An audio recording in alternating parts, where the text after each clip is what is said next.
దేవుని మాట అనే కార్యక్రమానికి ప్రతి ఒక్కరిని ప్రేమపూర్వకంగా ఆహ్వానిస్తూ ఉన్నానండి. దేవుని పెట్ట ప్రతి ఒక్కరికి వందనాలు.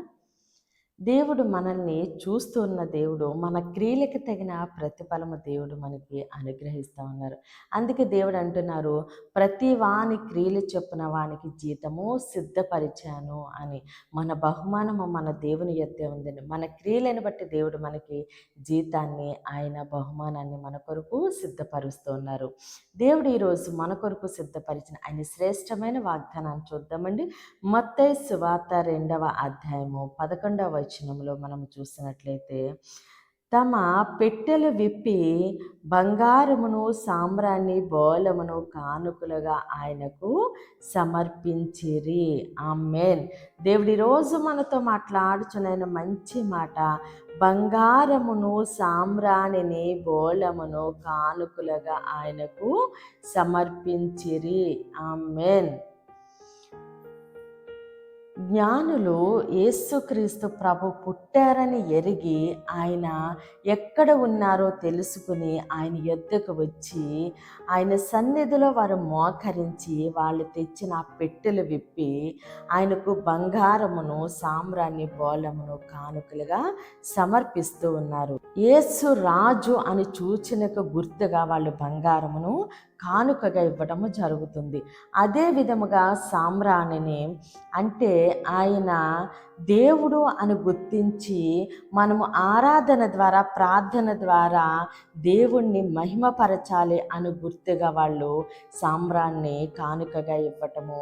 అదే విధముగా బోళమును అంటే దేవుడు మన కొరకు ఆయన ప్రాణాన్ని త్యాగము చేసిన దానికి, అంటే రాజుగా పుట్టిన ఈ యేసుక్రీస్తు ప్రభు ఆయన ప్రాణం పెట్టడానికి పుట్టారు అని జ్ఞానులు ఎరిగి బోళమును కానుకగా తీసుకురావటము జరిగింది.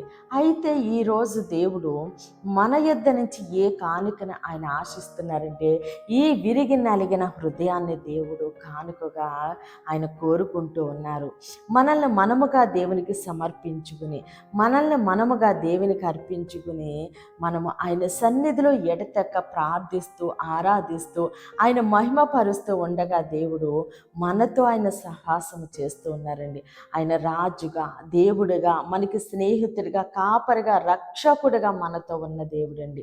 కాబట్టి మనల్ని మనముగా దేవునికి సమర్పించుకుందాము. మన యొద్ద నుంచి దేవుడు ఎప్పుడు ధనం ఆశించట్లేదు, కానీ ఆయన ఏది మన యొద్ద నుంచి ఆశించరు, కానీ మన హృదయాన్ని ఆయన కోరుకుంటూ ఉన్నారు.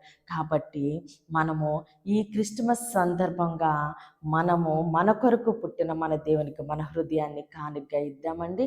ఈ కొద్ది మాటల దేవుడు మన వెనుకల్లో దీవించి ఆశీర్వదించునుగాక. ఆమేన్. ప్రేయర్ చేసుకుందామండి. అందరి కన్నులు మూసుకుని ప్రేయర్లు ఏకీభవించండి. మహోన్నతుడ మహాగణుడ పరిశుద్ధుడానికి స్తోత్రాలు వందనాలు దేవా తండ్రి. అయ్యా ఇదిగో దేవా తండ్రి, జ్ఞానులు దేవా తండ్రి బంగారమును బోళమును సామ్రాణిని దేవా తండ్రి అయ్యా నీకు కానుకగా సమర్పించున్నారయ్యా. మేమైతే విరిగి నలిగిన మా హృదయాన్ని తండ్రి మమ్మల్ని మేముగా దేవా తండ్రి నీకే దేవా తండ్రి సమర్పించుకుంటూ ఉన్నామయ్యా. మా హృదయాన్ని నీకు కానుకగా అర్పిస్తూ ఉన్నాము దేవా తండ్రి. అలానే యెరూషలేముకి యేసు నామములోనే క్షేమము కలుగునుగాక. దైవజనుల వారి కుటుంబాన్ని సంఘాన్ని పరిచర్యల్ని దీవించండి, ఆశీర్వదించండి తండ్రి. దేవుని మాట పరిచర్యలో పాలుభాగస్తులే భారము కలిగి ప్రార్థన చేసిన ప్రతి ఒక్కరిని దేవుడు బహుగా దీవించి ఆశీర్వదించునుగాక. అయ్యా నీవిచ్చిన వాగ్దానాన్ని తండ్రి మా జీవితంలో నెరవేరుకు దయచేయమని యేసుక్రీస్తు అతి పరిశుద్ధ నామమున బ్రతిమాలి వేడుకుంటున్నాం మా తండ్రి. ఆమేన్, ఆమేన్, ఆమేన్. దేవుడు మిమ్మల్ని మీ కుటుంబాన్ని దీవించి ఆశీర్వదించునుగాక. ఆమేన్.